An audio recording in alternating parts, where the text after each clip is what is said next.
नमस्कार मैं Pradeep Kumar Nayak range officer बेलपाड़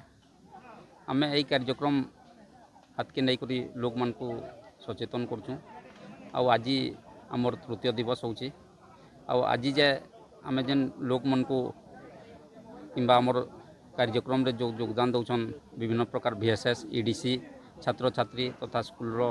शिक्षक कॉलेज लेक्चरर विभिन्न प्रकार अनुष्ठान SHG ग्रुप है समस्ते आसुचन तांकू आमे प्रांजल भावे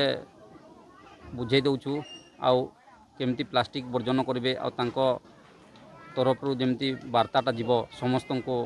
जनसाधारण को आउ परिवेश को केमती सफा रखिए आम पिकनिक स्पॉट मान को जमती आसिले प्लास्टिक व्यवहार कम करेंगे आउ प्लास्टिक आसिले आमे जमती गोटे पॉलिसी करूचु प्लास्टिक आसवा पूर्व आम दर्शनीय स्थान को से माने आमे चेक करूचु तापरे रिटर्न है बेले पुणी सहीटा को से रिटर्न दौरान से भाव आम पदक्षेप नौचु आ से माने भी ग्रहण करुँच सचेतन होती जे आगामी दिन में केमिति प्लास्टिक वर्जन करने सहित प्लास्टिक को व्यवहार कमी पारिबा आ परिवेश मध्य स्वच्छ एवं सुंदर रहिबो सेति प्रति से ध्यान दौरान। धन्यवाद।